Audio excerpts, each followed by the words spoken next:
이동진 평론가님께서 별점 5점 주신 그 영화 맞습니다. 안녕하십니까, 고담입니다. 오늘 해볼 영화는 레미제라블 되겠습니다. 스포일러스입니다. 주의해주세요. 여러분 좋아요 정말 감사합니다. 구벅! 자, 오늘 레미제라블 보고 왔습니다. 저희가 알고 있던 레미제라블은 뭐죠? 뮤지컬. 뮤지컬 영화로 만들었던 그렇죠. 그 영화 알고 있죠. 그렇죠. 앤 해서웨이. 네, 장발장 이야기를 하고 있던 그 레미제라블이 아닙니다. 아니에요? 네, 맞다고도 볼 수 있는데 모티브만 좀 따왔다고 보시면 될 것 같습니다. 어떻게 보면 21세기 장발장 이야기. 그래서 우리가 알던 빵 훔치는 거, 그거 은촉대 이런 거 안 나와요. 그거를 조금 현대화 했는데, 이 영화는 뭐 많이들 아시다시피 레주리 감독님이 만든 첫 번째 장편 영화입니다. 원래는 다큐멘터리를 만들고 계시다가 레미제라블, 동명의 레미제라블이라는 단편을 만들었었어요. 16분짜리를 만들었었는데 그게 잘 돼서 장편으로 만들어진 케이스라고 보시면 되겠습니다. 위플래시도 비슷한 느낌이죠. 아, 진짜요? 네, 위플래시도 단편으로 만들었다가 장편으로 발전된 형태가 나오는데 그거랑 똑같은 경우라고 보시면 되겠습니다. 우리가 일단은 이것부터 짚고 넘어가야 될 것 같아요. 레미제라블이라고 항상 부르잖아요. 근데 띄어쓰기가 다릅니다. 레 미제라블. 레 미제라블. 영어로 표기가 되는데 프랑스는 어떻게 발음한지 몰라요? 레즈라고 되더라고요. L-E-S. 레즈 미제라블 이렇게. 네, 원래 그런 걸로 돼 있어서 저희가 지금이라도 레미제라블보다는 저도 맨날 레미제라블 이게 착착 붙거든. 근데 레미제라블이라는 거. 사실 이 영화는 보시는 그대로라서 제가 뭐 다양하게 이야기하고 자시고 할 건 없습니다. 하지만 어려운 느낌이 납니다. 그 어렵다는 게 우리가 원인과 결과를 보게 되면은 그게 어떤 상황인지 다 알잖아요. 근데 그쵸. 여기서는 원인이 안 나오고 거의 결과만 나오다시피 해요. 그 결과가 폭력인데 혹시 안 보신 분들을 위해서 잠깐 영화를 소개하자면 소년 이사라는 친구가 있습니다. 이사라는 친구가 아기 사자를 훔쳐요. 그래서 그 아기 사자를 찾기 위해서 서커스단이 움직이고 갱단도 움직이고 경찰도 움직여서 이 사자를 찾으려고 하다가 이 경찰이 잘못해가지고 그 이사라는 친구한테 총을 쏴버리네. 근데 그 총을 맞았던 것을 영상으로 찍고 있었어. 경찰들이 그 영상을 다시 회수하기 위해서 하다가 아이는 방치시키고 뭔가 그런 내용이 담겨 있습니다. 여기까지만 얘기 드릴게요. 이 영화는 프랑스라는 나라를 다시 한번 생각해보게 되는 그런 내용이었던 것 같아요. 우리가 생각하는 프랑스는 어떻습니까? 선진국. 예술의 나라. 뭐 그냥 길거리만 가도 그냥 아트가 있을 것 같은 그렇지. 그런 느낌의 어떤 고급진 그런 생각이 들 텐데 프랑스 축구선수 대표단을 보면은 백인이 거의 없어요. 그럼요. 흑인들이 많아요. 아, 진짜? 프랑스가 어디죠? 유럽이죠. 네. 유럽이면은 백인들이 많을 거 아니야. 그쵸. 근데 축구를 딱 보면은 다 흑인이야. 왜? 프랑스가 되게 이민자의 나라예요. 우리가 정말 유명하게 생각하는 축구 선수들이 대부분 이민자들의 아들로 태어나거나 아, 자손이구나. 네, 난민 문제도 있고 이민자 문제도 있고 굉장히 혼재되어 있는 그런 곳이에요. 저도 사실 축구를 많이 봐왔지만 그것을 알고 있었지만 프랑스라는 나라는 한번 가보고 싶다. 에펠탑을 한번 보고 싶다. 이런 생각만 했지 이렇게 지저분할 거라고는 정말 생각을 한 번도 못했던 것 같아요. 그래서 어떻게 보면 이 레주리 감독님이 이 프랑스를 까발렸다고 볼 수 있겠는데 그것을 온전하게 느낄 수 있었던 그런 영화가 아니었나 생각이 듭니다.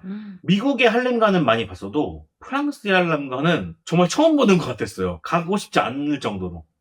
정말 무서운 동네라는 생각이 들었고 이제 영화에 들어가 보면은 프랑스 축구가 우승하는 장면이 나옵니다. 2018년도 월드컵에서 우승하는 장면이 나오는데 거기서 은바페라는 선수의 얘기가 계속 나와요. 이 은바페 왜 계속 얘기가 나올까 생각을 해보면 은바페조차도 이민자의 아들로 좀 태어났거든요. 프랑스에서 태어나가지고 축구 선수가 된 케이스인데 이 주인공 이사라는 친구가 은바페를 보면서 꿈을 키웠단 말이에요. 나도 이민자의 출신으로서 은바페처럼 될 수 있다. 뭔가 이런 식으로 생각을 계속 했던 것 같아요. 2018년도 월드컵 우승 당시에는 프랑스인들이 하나가 되는 모습을 보였죠. 그런데 사실 이 감독님이 말하고 싶은 것은 이 화합은 진정한 화합이 아니다. 우리나라 축구 기사에도 있어요. 2018년도 프랑스 월드컵 우승 이거를 검색을 해보면은 난민 문제를 뒤로 하고 하나로 화합이 된 프랑스의 모습 하면서 기사가 나와 있거든요. 그런데 그것은 허울이라는 거죠. 심각한 문제를 안고 있다. 이것을 알려주는 영화라고도 할 수 있겠습니다. 저는 다른 것보다도, 다른 거는 여러분들이 보면 아시겠지만 여러 가지 그냥 단서들을 조금 계속 생각을 해봤던 것 같아요. 이사라는 친구가 빵을 훔치는 게 아니라 사자를 훔친단 말이에요. 아, 이 사자! 왜 하필이면 사자일까? 왜 하필이면 아기 사자일까? 그러게. 제가 생각을 해봤을 때 몇 가지 경우수가 나오는데, 일단 사자는 초원 위에서 뛰어노는 게 원래 일상이어야 되는 거잖아요. 그렇죠. 근데 여기서 나오는 사자는 서커스단 우리 안에서 길러지는 사자란 말이에요. 그러다 보니까 원래 자유로운 영혼들이 우리 안에 가두면은 어떻게 될까? 한번 비꼬아서 표현을 했던 거 아닐까? 라는 거 하나 하고, 두 번째는 방금 말했던 것처럼 서커스단 안에서 길러진 사자는 되게 순종적이에요. 옆에서 채찍을 휘두르고 있거든요. 서커스단 단원이. 채찍을 휘두른다는 건 뭐예요? 사자를 길들이고 있다는 거거든요. 길들인 사자는 되게 순종적인데, 원래 사자하면 어떻습니까? 떠났죠. 포악하고, 짜납고, 그런 게 사자 아니겠습니까? 이게 어떻게 길려지느냐에 따라서 이 사자의 야생성이 드러나거나 안 드러나거나, 이것을 의미하는 거라고 저는 생각해요. 이 이사라는 친구가 맨 마지막에 결국에 야생성을 드러냈죠? 그것이 누구 탓입니까? 어른들의 탓? 프랑스, 나라, 이 나라에서 벌어지고 있는 이 시스템이 문제가 아니겠습니까? 근데 그것이 계속해서 반복이 돼가고 있단 말이에요. 맨 마지막에 묻습니다. 계속 애를 때리고 나서 그 애가 마음을 고쳐먹고 어른들을 때릴 때, 그리고 어른들에게 화염병을 던지려고 할 때, 과연 이 어른들은 어떻게 해야 되는 것인지에 대해서 이 영화는 묻고 있는 것 같아요. 저는 보면서 폭력은 폭력으로 덮어지지가 않는구나. 그리고 이 프랑스 사회에 대한 문제도 좀 더 들여다볼 필요가 있구나라는 생각이 들었던 것 같았습니다. 옛 어른들이 그런 말들을 하십니다. 애들이 무슨 문제야? 다 부모 탓이지. 어른들이 문제지. 어른들이 문제지. 이 말 하잖아요. 이 말이 정말 틀린 게 없다고 느껴지는 게 이 영화에서 정말 잘 드러나고 있죠. 아이가 총에 맞았는데, 실제 총이 아닙니다. 고무탄인가? 뭔가 그걸로 된 총이라고 하는데, 그걸 맞았을 때 어른들은 어땠습니까? 이 아이를 방치시켰어요. 병원에 데려가지 않습니다. 그들은 경찰들, 자기들 밥줄이 끊길까봐 그 동영상을 찾으러 가죠. 그런 과정에서 그 아이가 뭘 배웠겠습니까? 당연히 분노만 배우게 되는 거죠. 그리고 이 시스템 자체가 모든 어른들이 다 폭력이에요. 일단은 경찰들끼리도 언어 폭력을 하고 있습니다. 네 마누라는 내 침대에서 막 그러면서 막 농담 따먹기를 일단 면제해요. 거기다가 지나가던 여자아이가 떠리를 폈다고 몸을 수색하려고 하죠. 여기서 좀 신기했던 건, 우리나라 같았으면 되게 방관했을 것 같은데 주변 사람들이 말린다는 거죠. 경찰을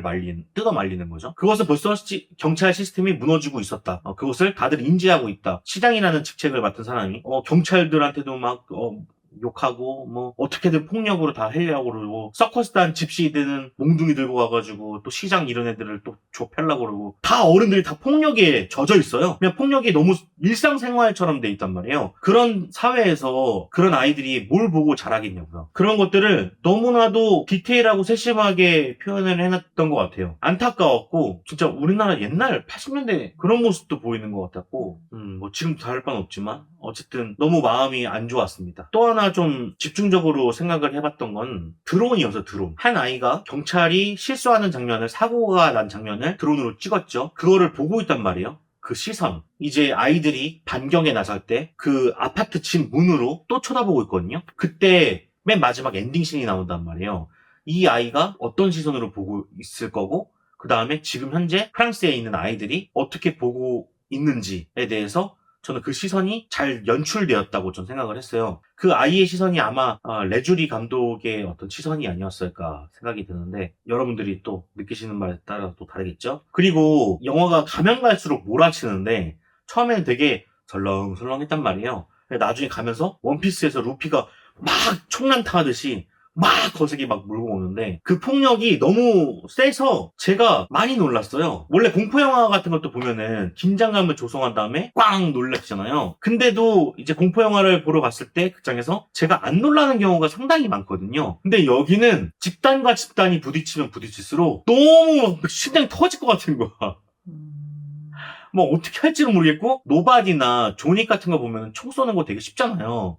사람들 죽는 것도 되게 쉽고, 탕탕탕탕탕 거기서 계속 놀라지 않잖아요. 여기서는 총 2발 정도 쏘는 것 같은데 이 2발 다 너무 놀랐어요. 너무 현실감이 넘쳐서 총이 언제 쏴질지 모르니까 막 긴장감을 계속 안고 봤거든요. 아, 이들이 다치면 안 되는데, 이런 생각을 하면서 봤던 것 같아요.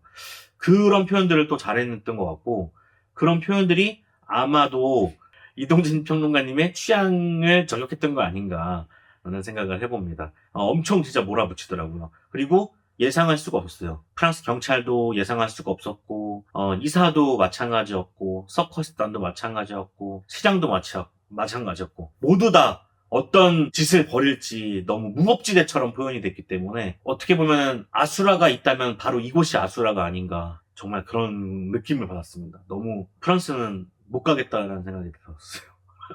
자, 그런데 정말 좋았어요. 정말 재밌었고, 더 파더나 제가 얼마 전에 봤던 노매드랜드, 요런 영화에 비해서 정말 손색이 없었는데, 뭐 이동진 평론가님을 제가 저격하는 건 아니지만 저는 조금 점수가 조금 낮게 본 게, 이 프랑스 문제에 대해서, 이 프랑스에 대한 시스템에 대해서 좀 알고 봐야 되지 않나? 저같이 좀 프랑스에 대해서 좀 무지한 사람이 그것을 한 번에 느끼기에는 좀 쉽지 않았다. 물론 영화적 내용이나 이런 것들이 완벽해서 저한테 충분히 폭력적으로 다가왔지만, 폭력적이고 억압하고 막 뭐 자유를 갈망하고 그런 것들은 느껴졌지만, 진짜 이민자 문제에 대한 심각성을 제가 좀 지식이 없었기 때문에 거기에 대해서 대중분들이 조금 왜 5점까지 줬지? 뭐 이런 생각을 하시지 않았을까? 라는 생각도 들기도 합니다. 이상하다라고 하는 게 아니라 뭔가 좀 더 알고 가면은 그렇게 보일 수 있지 않을까라는 팁? 아닌 팁? 자, 제 별점 남기고 끝내보도록 하겠습니다. 제 별점은요?